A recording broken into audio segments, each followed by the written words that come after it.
नाज़रीन, ईरान भरपूर तरीके से जंग की तैयारी कर रहा है, जिसमें कंटेनर्स के अंदर रॉकेट्स और मिसाइल कैसे डियागो गार्सिया के करीब डिप्लॉय किए जा रहे हैं खुफिया अंदाज के अंदर, वो भी आपके सामने रखेंगे। नेतन्याहू की अभी कुछ ही घंटों के अंदर ट्रंप के साथ मुलाकात होने जा रही है।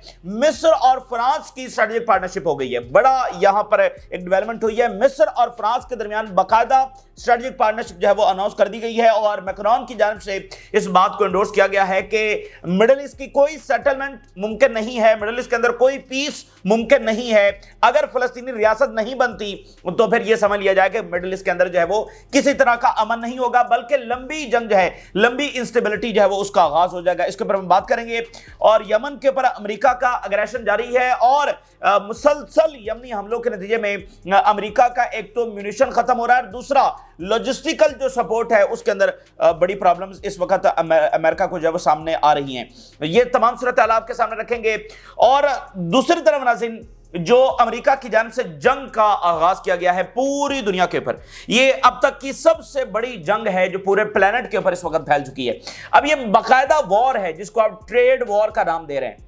ये जैसे बाकी जंग होती है, ये भी बाकायदा वॉर है, क्योंकि वॉर के जरिए आप हासिल क्या करते हैं? वॉर के बाद आप हेजेमनी ही हासिल करते हैं, अपना गलबा ही हासिल करते हैं। तो आज की दुनिया में एक नया हथियार है, एक नया वॉरफेयर है, जैसे साइबर वॉरफेयर है, तो आप यूं समझिए कि ट्रेड भी एक उसी तरह का नया वॉरफेयर है जिसको इस वक्त हम दुनिया देख रही है। पहले भी ये इस्तेमाल तो होता है, यानी सैंक्शंस भी तो इसी की एक किस्म है, लेकिन इतने बड़े लेवल के पर पूरे प्लेनेट पर इसका फैल जाना ये दुनिया ने विटनेस इससे पहले नहीं किया। अच्छा, अब दो तीन बातें देखिए। एक तो वर्ल्ड जो इकोनॉमी है वो कोलैप्स हो रही है, वर्ल्ड इकोनॉमी जब वो हिट हो रही है बहुत बुरे तरीके से, मशरिक से लेकर मगरिब तक तमाम की तमाम स्टॉक मार्केट जो है वो क्रैश कर रही हैं, वो डिक्लाइन कर रही हैं, और ऐसा डिक्लाइन देखा जा रहा है जो इससे पहले कभी विटनेस नहीं किया गया।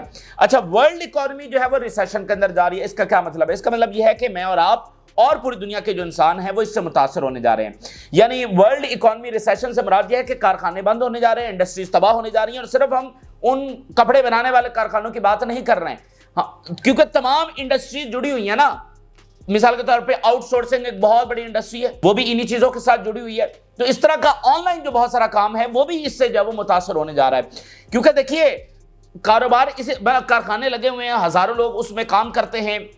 तो जब कारखाना बंद हो जाएगा तो हजारों लोग बेरोजगार हो जाएंगे ना, या उनकी जो है वो डाउन साइजिंग करना पड़ेगी। अब तो ऐसे लग रहा है कि हर मुल्क जो है वो अपने लिए बस चीजें बनाएगा, तो उससे कितना कारोबार जो है वो ठप होने जा रहा है। तो दुनिया इस वक्त देख रही है कि भाई इस सूरत हाल का सामना कैसे करना है, क्योंकि इतने बड़े पैमाने पर कभी हुआ नहीं है। लेकिन एक चीज दुनिया के सामने वाज़ेह है कि ये जो जंग जिसका आगाज किया गया है, ये बाकायदा वो जंग है जिसका इख्तिताम या तो ये होगा कि चाइना एक बड़ी पावर के तौर पर दुनिया में उभर कर सामने आएगा, अमेरिका का जो एम्पायर है वो मुकम्मल तौर पर उसका खात्मा होगा, या फिर इसका नतीजा ये निकलेगा कि यूनिपोलर वर्ल्ड के अंदर अमेरिका और ज्यादा ताकतवर होकर और जो ताकतें उभर रही हैं उनको रिवर्स करके दोबारा से सामने आएगा। इसका नतीजा ये निकलने वाला है। ये काइंड ऑफ कोल्ड वॉर भी आप इसको कह सकते हैं, लेकिन ये आज की कोल्ड वॉर है। पिछली कोल्ड वॉर तो जो है वो अमेरिका और उसके इत्तेहादियों ने लड़ी थी, लेकिन इसमें तो अमेरिका के इत्तेहादी भी अमेरिका के निशाने के ऊपर हैं। यानी कोल्ड वॉर आप उसको कहते हैं ना कि जिसमें आप डायरेक्ट वॉर नहीं हो रही होती, ठीक है ना, मतलब बरह रास्त बंदूकों से जंग नहीं हो रही होती, उसके अलावा बाकी जितनी भी जंग है उसको आप कोल्ड वॉर ही कहेंगे। तो ये आज की नए तर्ज की और इतने बड़े लेवल के ऊपर ये एक जंग है, यानी तीर जो है वो कमान से निकल चुका। अब यहां से वापसी नहीं है, या तो अमेरिका और ताकतवर होकर दुनिया के ऊपर राज करेगा या फिर उसका खात्मा होगा, उसके एम्पायर का।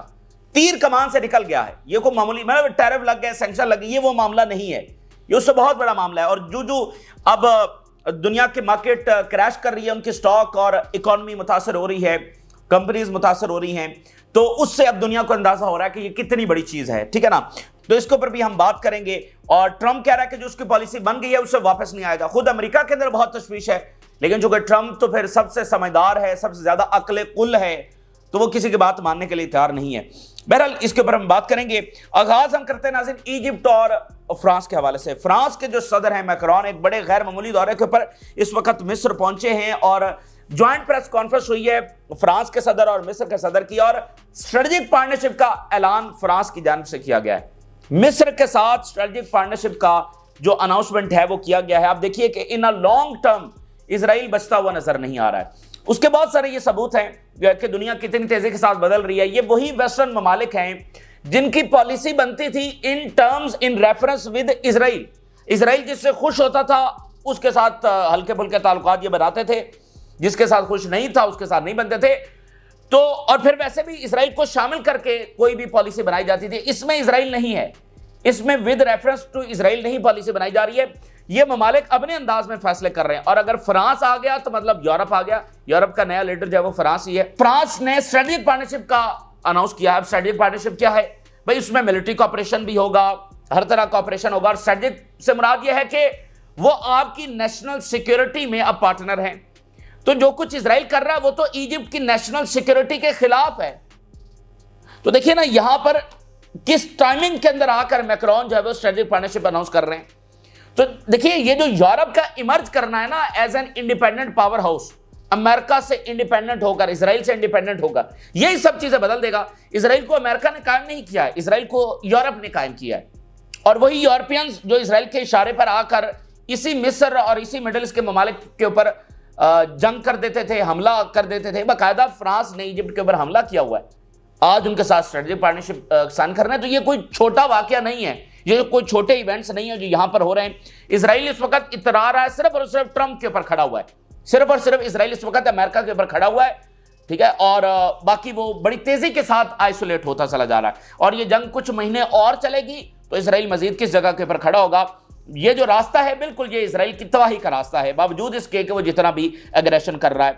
और मैक्रोन की जानिब से इजराइल की जो बमबारी है गजा पर उसको कंडेम किया गया। इसका मतलब यह है कि कंडेमनेशन से मुराद यह है कि सेल्फ डिफेंस तो फिर ना हुआ। अगर बमबारी को कंडेम किया जा रहा है तो फिर सेल्फ डिफेंस तो नहीं है। सेल्फ डिफेंस को तो कंडेम नहीं किया जाता, वो तो लेजिटिमेट राइट होता है, ठीक है। और ज्वाइंट प्रेस कॉन्फ्रेंस के अंदर मैक्रोन ने कहा कि फिलिस्तीनी रियासत जो है उसके बगैर मुमकिन नहीं है। यानी देखिए इजराइल जो कुछ कर रहा है, अब वो कहते हैं मैं पीस लेकर आ रहा हूं, ट्रंप भी कह रहा है पीस लेकर आ रहा हूं, लेकिन उनके पीस प्लान में फिलिस्तीन नहीं है। तो बाकी सारे ये कह रहे हैं कि इसका नतीजा बड़ी जंग की सूरत में निकलेगा, ठीक है। ऐसा नहीं होगा कि अच्छा फिलिस्तीन खत्म हो गया और इधर अरब और इजरायली जो है वो आपस में कोई पार्टनरशिप करके बैठ जाएंगे और कहेंगे जी देखो सब मिडिल ईस्ट में अमन हो गया, कितना अच्छा हो गया, जो बुरे लोग थे उनको हमने खत्म कर दिया। तो ऐसी कोई बात नहीं, ठीक है। ये फिर जंग लंबी चलेगी जब तक इजराइल खत्म नहीं हो जाता, लंबी चलती रहेगी। द ओनली सोल्यूशन कि अगर आप पीसफुल अंदाज के अंदर रहना चाहते हैं तो वो फिलिस्तीनी रियासत है। The Egyptian and French president signed strategic partnership agreement between their countries. Achieving peace in the Middle East will remain elusive as long as the Palestinian issue remains unresolved। जब तक फिलिस्तीनी रियासत का मसला हल नहीं हो जाता अमन नहीं हो सकता। France and Egypt agree on the need for regional stability and reducing tensions in the Red Sea। I agreed with Macron to reject the displacement of the Palestinians। इसको मुकम्मल फिलिस्तीनी की जो डिस्प्लेसमेंट है, फिलिस्तीनी रियासत को माइनस करने के इकदाम, इसको मुकम्मल तौर पर रिजेक्ट किया गया है। अब इन ममालिक ने तेजी के साथ वो इकदाम उठाने हैं कि ये जो बॉम्बिंग हो रही है, जो जुल्म हो रहा है, उसको फौरी तौर पर ये रुकवाएं, क्योंकि इन गवर्नमेंट्स के पास टाइम बहुत थोड़ा है, ठीक है ना। ऑलरेडी लोग इतने गुस्से में हैं, एक पीछे बैकग्राउंड है, इतना जुल्म हो चुका है, जेनोसाइड हो चुकी है, अब दोबारा से जेनोसाइड गजा के लोगों के ऊपर लॉन्च कर दी गई है। तो अब इन गवर्नमेंट्स के पास जब वो टाइम थोड़ा, इन्होंने बड़ी तेजी के साथ इकदाम उठाने। एक और इंपॉर्टेंट बात यह है कि मिस्र के जो सदर हैं उन्होंने यमन को कंडेम नहीं किया, प्रेशर है उन पर अमेरिका की जानब से। अब इस प्रेस कॉन्फ्रेंस के अंदर उन्होंने यमन का भी जिक्र किया और उन्होंने कहा कि रेड सी की वजह से जो जंग चल रही है उसकी वजह से हमें $7 बिलियन का नुकसान हुआ है। लेकिन उन्होंने क्या कहा कि रेड सी की जंग क्यों चल रही है? उन्होंने कहा रेड सी की जो जंग है वो गजा वॉर की वजह से है। अमेरिका तो यमन को गजा से डिटैच करता है, डीलिंक करता है, ठीक है। अमेरिका और इजराइल का तो बयान यही है कि यमनीज अलग से एक फोर्स हैं जो गजा के लिए नहीं लड़ रहे हैं, बल्कि ये दहशतगर्द हैं, ये फलाना है। तो इजिप्ट ने ये मेंशन तो किया कि हमारे $7 बिलियन का नुकसान हुआ है, लेकिन यमन के खिलाफ एक स्टेटमेंट भी जारी नहीं की। हालांकि ये तमाम ममालिक यमन के ऊपर जंग भी लॉन्च कर चुके हैं और अभी यमन के करीब एक जजीरा है, उसके ऊपर अभी भी यूएई और बाकी इन ममालिक का जो है वो कब्जा है। और इनका माजी में कोऑर्डिनेशन रहा है उस जजीरे के हवाले से अमेरिका, इजराइल, और ये वहां पर काफी प्लानिंग्स जो वो करते रहे। अभी करते हैं या नहीं करते हम कुछ कह नहीं सकते। अच्छा, दूसरी बात यह है कि यमन के ऊपर बमबारी जारी है, 20 सिविलियंस शहीद और जख्मी हुए हैं अभी कुछ देर पहले। अमेरिका की जानिब से यमन के ऊपर बमबारी की गई है। मतलब दुनिया कोई जुल्म की इंतहा अगर होती है तो वो इस वक्त देख रही है। सबसे पुअर तरीन नेशन यमनीज, उनके ऊपर इस तरह से बमबारी की जा रही है, वाटर रिजर्वायर्स भी नहीं छोड़े जा रहे और सिविलियंस के घरों को बमबारी करके निशाना बनाया जा रहा है। 20 जो यमनीज हैं शहीद और जख्मी इस वक्त हुए हैं। बड़े ही दुख और तकलीफ की ये सूरत हाल है कि वो सीज फायर डिमांड कर रहे हैं और अमेरिका उसकी एरोगेंस का जरा आप अंदाजा लगाइए। क्या इसका इक्तदार दुनिया में हमेशा रहना है? ठीक है, ये इक्तदार इस तरह से नहीं चल सकता है। तो आगे से यमनी जो है वो अटैक करते चले जा रहे हैं और अभी ये खबर सामने आ रही है कि अमेरिका के पास म्यूनिशंस कम हो रहे हैं और जो लॉजिस्टिकल सप्लाई है उसके अंदर स्वेयर जो प्रॉब्लम्स है वो उनको फेस करना पड़ रही हैं।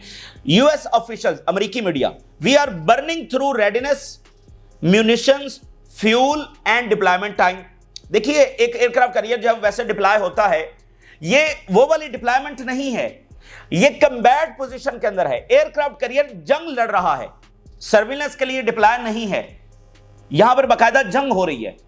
तो वो जो वहां पर डिप्लॉयमेंट है हैरी ट्रूमैन की, वो कह रहे हैं कि जो डिप्लॉयमेंट टाइम है वो भी रनिंग आउट हो रहा है, मतलब एग्जॉस्ट भी हो रही है आर्मी, फिर उसको फ्यूल के लिए भी जाना है और सप्लाई शिप्स को भी यमन निशाना बना रहा है। ठीक है, वैसे तो ये कई महीने अंदर रह सकते हैं, वैसे तो इनकी सलाहियत है, ये कई महीने रह सकते हैं, लेकिन अब टाइम भी तो काफी हो चुका है और बाकी जो लॉजिस्टिकल सप्लाई है उसके अंदर बहुत ज्यादा अमेरिकी ये कह रहे हैं कि हमें प्रॉब्लम आ रही है, म्यूनिशन जो है वो खत्म होते चले जा रहे हैं। अच्छा, अब इसी दरमियान जो है वो ईरान जंग की तैयारी कर रहा है। दो तरह से ईरान की तैयारी हो रही है, एक मिलिटरीली, एक डिप्लोमेटिकली। डिप्लोमेटिकली इस वक्त ईरान इस तरह से मुतहरिक है कि वो इस बात को यकीनी बनाए कि ये जंग हो ही ना और गजा के अंदर भी सीज फायर हो जाए और मामलात इस तरह से तय हो जाए। डिप्लोमेटिकली वो इस चीज की कोशिश कर रहा है, लेकिन उसको पता है कि कुछ भी हो सकता है, तो वो मिलिटरीली भी अपने आप को मुकम्मल तौर पर तैयार कर रहा है। इस वक्त नेतन्याहू की मीटिंग होने जा रही है, वाशिंगटन वो पहुंच चुका है और रेड कारपेट जो है वो नेतन्याहू के लिए बिछाया गया। ये सिविलाइज्ड वर्ल्ड है और अपने आप को ये क्लेम करते हैं कि जी हम ह्यूमन राइट्स के चैंपियन हैं। नेतन्याहू के लिए वाशिंगटन के अंदर रेड कारपेट जो है वो बिछाया गया। तो बात यह है कि ठीक है, आज उनके पास इक्तदार है तो वो जुल्म कर रहे हैं। इक्तदार का मतलब यह नहीं कि इस तरह से जेनोसाइड्स की जाएं। तो क्या ये इक्तदार हमेशा इनके पास रहना है? क्या ताकत का तवाज़ुन जो है वो बदलेगा? नहीं, और बदल रहा है, हमारे सामने है। एक मल्टीपोलर वर्ल्ड जो है वो इमर्ज कर रही है। तो उसके बाद फिर क्या होगा? ये मनाजिर जो हैं इस तरह से तारीख से भुलाए तो नहीं जा सकेंगे। तो इस जुल्म का जो वो हर सूरत के अंदर हिसाब होकर रहेगा।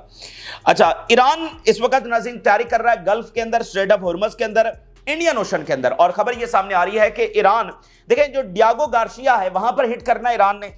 अरब्स अपनी बेसिस देने वाले नहीं है, तो या तो एयरक्राफ्ट कैरियर्स हिट होंगे या फिर डियागो गार्सिया जहां से बम्बर्स उड़ेंगे वो हिट होंगे। लेकिन उसकी जो आप कह लें कि जो रेंज है वो 5000 किलोमीटर प्लस है। तो 5000 की रेंज का शायद ईरान के पास मिसाइल ना हो। उन्होंने अभी तक जो टेस्ट किए हैं वो 2000 से 3000 की रेंज के दरमियान है। तो ये वाली जो बेस है ये 5000 प्लस है। तो इसके लिए ईरान इस वक्त क्या कर रहा है? अच्छा, हो सकता है ईरान के पास ये 5000 वाले मिसाइल हों, लेकिन अभी तक उन्होंने दुनिया के सामने नहीं लेकर आए हैं। लेकिन इसके साथ जो ईरान की तरफ से इकदाम उठाए जा रहे हैं वो अपने रॉकेट्स और मिसाइल्स और ड्रोन्स को करीब लेकर जा रहा है। और वो कैसे लेकर जा रहा है?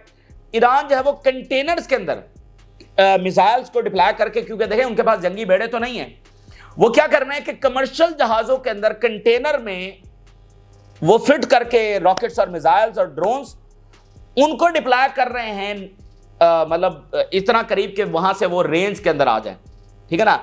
बाहर से आप देखेंगे तो वो लगेगा कमर्शियल जहाज है, कंटेनर्स जैसे जा रहे होते हैं कमर्शियल जहाज के ऊपर, लेकिन उन कंटेनर्स के अंदर मिसाइल्स डिप्लॉय उन्होंने किए हुए हैं। तो जब वक्त आए तो वो समंदर से ही उस रेंज से जो है वो फायर कर सके डियागो गार्सिया को। एक तो ये तैयारी की जा रही है। दूसरी बात यह है, ईरान से खबर यह आ रही है कि वो वन लाइनर डायरेक्शन क्या है कि कैसे अमेरिका और इजराइल के साथ जंग के लिए तैयारी करनी है। ऐसे जंग करनी है अमेरिका और इजराइल के साथ कि preparing like this America and Israel do not win. यानी इसका मतलब क्या है? अब है तो ये सादा सी लाइन, लेकिन ये लाइन बहुत बड़ी है। वो कैसे? बहुत सारी तबाही होगी ईरान में, बहुत नुकसान होगा। ठीक है, अब देखें अफगानिस्तान में कितनी तबाही हुई, वियतनाम के अंदर कितनी तबाही हुई। तो अमेरिका जिस तरह से बमबारी करेगा, जो उनके पास जो मिसाइल हैं, जो उनके पास बम हैं, जो उनकी ताकत है, और इजराइल साथ होगा तो कितनी तबाही आएगी। ठीक है, तो इसको वो रोक तो नहीं सकते। देखिए, वो अमेरिकन बॉम्बर्स को रोक तो नहीं सकते, बमबारी तो होगी, फिर उसके बाद क्या? तो तैयारी इस तरह से की जा रही है, जंग का मेन जो वन लाइनर डायरेक्शन है वो ये है कि ये जंग फिर जितना लंबा चलेगी हम लड़ेंगे और हम हर डायमेंशन के अंदर जाकर लड़ेंगे और एट द एंड अमेरिका को कभी इसमें से फाते नहीं होने देंगे। एट द एंड इसका नतीजा ये निकलेगा कि अमेरिका को फिर मिडिल से विड्रॉ करना पड़ेगा, अमेरिकन एम्पायर का खात्मा होगा और इसराइल का खात्मा होगा। ये जंग फिर इस तरह से इख्तिताम पजीर होगी। हम एक लंबी जंग लड़ेंगे, 10-15 दिन की जंग नहीं होगी, लंबी जंग होगी और इनकी इकोनॉमी का भी भुरकस निकालेंगे, ठीक, इनको ऐसे यहां पर इंगेज करेंगे कि ये पूरी तरह से कोलैप्स हो जाए। आप जरा इसकी सबसे बेहतरीन मिसाल सोवियत यूनियन को लेकर देख लें। सोवियत यूनियन कहां पर कोलैप्स हुआ था? अफगानिस्तान की जंग के अंदर। तो जो अमेरिकन एम्पायर है वो ईरान की जंग के अंदर कोलैप्स होगा। तो वो इस तरह से इस बात को यकीनी बना रहे हैं कि ठीक है, अगर हमें जंग लड़ना पड़ रही है और अमेरिका इजराइल के ज़रिए असर हमारे ऊपर हमला करने आ रहा है, तो फिर हम इस बात को फिर यकीनी बनाएंगे कि अमेरिका यहां से फिर फाते होकर नहीं जाएगा। उसको हम फिर ऐसा ड्रैग करेंगे, ऐसा उसको जो है वो भुरकस निकालेंगे कि वो अमेरिकन एम्पायर की आखिरी जंग जो है साबित होगी। तो इस तरह से ईरान अपने इकदाम, बाकी देखें ऑन ग्राउंड तैयारी है ना भाई, यहां पर डिप्लॉयमेंट हो रही है, फोर्सेस मोबिलाइज हो रही हैं, वो तो सारा है, लेकिन मेन स्ट्रेटजी क्या है? वो मेन स्ट्रेटजी मैंने आपके सामने रख दी है। दूसरी बात यह कि इजरायली सदर ने कहा है कि नेतन्याहू की जो ट्रंप के साथ मीटिंग होने जा रही है ये सबसे डिसाइसिव नौयत की होगी। Israeli president, the meeting scheduled to be held in Washington today will be decisive. अच्छा, और वॉशिंगटन और इधर इजराइल के अंदर दोनों जगहों पर मुजाहरे हो रहे हैं नेतन्याहू के खिलाफ। Demonstrations against Netanyahu in occupied Al Quds and Washington. तो ट्रंप की इंतजामिया ने इसको रेड कारपेट दिया है और वॉशिंगटन के अंदर लोग निकले हुए हैं इसके खिलाफ। और फिर हेरेड ये रिपोर्ट कर रहा है कि हंगरी से नेतन्याहू के जहाज ने बड़ा लॉन्ग रूट लिया है उन ममालिक से बचते हुए कि इसको जो है वो गिरफ्तार ना कर लिया जाए। इसने हमने वैसे जहाज का नाम विंग्स ऑफ जायोन रखा हुआ है, ठीक है ना। बहरहाल Netanyahu took a long route from the Budapest to Washington to avoid a landing that could lead to his arrest under the ICC warrant, ठीक है। तो ये वहां पर सूरत हाल हुई है। गजा के अंदर नाज़रीन इस वक्त हौलनाक मनासिर है, मुसलसल बमबारी जारी है और जैसे अब दुनिया उधर भी इंगेज है, ट्रेड वॉर के अंदर दुनिया का मीडिया फोकस वहां है, तो इधर बमबारी मुसलसल हो रही है। जो जर्नलिस्ट के टेंट के ऊपर अटैक किया गया है उसके अंदर 2 जर्नलिस्ट शहीद हो चुके हैं, 9 से ज्यादा इस वक्त जख्मी हैं, ठीक है। एक जर्नलिस्ट की अहमियत बहुत ज्यादा होती है और उसकी वजह यह है कि एक भी जर्नलिस्ट एक बैटलफील्ड से पूरी दुनिया को हकायक दिखा सकता है। तो जर्नलिस्टों को खासकर उनके टेंट को, अब देखें ना सैकड़ों टेंट्स लगे हुए हैं, उसमें टारगेट करके जर्नलिस्ट के टेंट को निशाना बनाया गया है। इसका मकसद सिर्फ इजराइल ये चाहता है कि वो जो इंफॉर्मेशन का फ्लो है, वीडियोस है, वो दुनिया के सामने ना जाए। अच्छा, इस वक्त रिपोर्ट ये आ रही है कि पिछले 24 घंटों के अंदर 57 पैलेस्टीनियन शहीद हो गए हैं और 137 जख्मी हैं। ये अब और ये वो बॉडीज हैं जो रिकवर हुई हैं। कितनी बमबारी में कितने मलबे तले दबते चले जा रहे हैं वो बॉडीज अलग हैं और थाउजेंड्स ऑफ बॉडीज अभी तक मलबे तले दबी हुई हैं। तो ये जुल्म इस वक्त वहां पर किया जा रहा है। वेस्ट बैंक के अंदर एक फुल स्केल वॉर जारी है। अभी नेबलस को मुकम्मल तौर पर घेरे के अंदर लेकर नेबलस शहर को मुकम्मल लॉकडाउन कर दिया गया है, बंद कर दिया गया है। The Israeli occupation forces have closed off the city of Nablus and besiege it from all sides with iron gates and military checkpoints। नेबलस शहर को तमाम इतराफ से बंद कर दिया गया है। एक साइलेंट फुल स्केल वॉर जो है इस वक्त वेस्ट बैंक के अंदर जारी है। अब आखिर में हम बात करेंगे ट्रेड वॉर के हवाले से, और ट्रेड वॉर जो है वो बहुत बड़ी मतलब उसके असरात हैं और अभी दुनिया कैलकुलेट कर रही है, चाइना अपने हिसाब से कैलकुलेट कर रहा है, अमेरिका की अपनी कैलकुलेशंस हैं। हतमी तौर पर कोई कुछ भी नहीं कह सकता कि इसका अल्टीमेट नतीजा क्या निकलेगा। इसका नतीजा पूरी दुनिया की तबाही की सूरत में निकल सकता है, ठीक है। तो जो एक्सपर्ट्स हैं, बड़े बड़े बिलियनर्स हैं, बड़े बड़े फाइनेंशियल इंस्टीट्यूशंस हैं, IMF है, बाकी सारे, वो भी अपनी रिपोर्ट्स दे रहे हैं कि इसका नतीजा क्या निकलेगा, क्योंकि एक ऐसा तीर जो है वो चलाया गया है जिसके रिजल्ट्स हाथ के अंदर नहीं है। ट्रंप कुछ और सोच रहा है, ट्रंप के करीबी तरीन लोग ट्रंप की सोच से मुत्तफिक नहीं है, ट्रंप की अपनी पार्टी मुत्तफिक नहीं है, अमेरिका के बड़े बड़े फाइनेंशियल इंस्टीट्यूशंस जो दुनिया की इकॉनमी रन करते हैं वो मुत्तफिक नहीं है, वो मुख्तलिफ कैलकुलेशन जब वो प्रेजेंट कर रहे हैं। तो हर मुल्क अपने अंदाज से देख रहा है और अपने सर्वाइवल की बात कर रहा है। बरतानिया इकदाम अभी उसने उठाए हैं, यूरोप अपने इकदाम उठा रहा है कि कैसे अपनी कंपनीज को प्रोटेक्ट करना है। अब इस सूरत हाल में ट्रेड कैसे करनी है। आप जरा देखिए, तमाम बड़ी जो इकॉनमीज हैं दुनिया की, उनकी मार्केट के साथ हुआ क्या है। Massive stock market crash, proper crash हो गया, डिक्लाइन नहीं हुआ, प्रॉपर मार्केट्स क्रैश कर गई हैं। Italy 8.4%, Sweden 7%, Switzerland 7%, Germany 6.8%, Spain 6.4%, Netherland 6.2%, France 6%, UK 5.2% और रशिया 3.8%। रशिया को सबसे कम नुकसान हुआ है क्योंकि रशिया उधर से ट्रेड नहीं करता। अब एक और चीज यहां पर नोट करिए, ये जो दुनिया के अंदर आप देखें, वो यहिया सिवार ने कहा था ना कि पूरे प्लेनेट को अपनी लिपेट के अंदर ले लेगी ये जंग। तो आप देखिए क्या पूरा प्लेनेट इसके लिपेट के अंदर नहीं आ चुका है?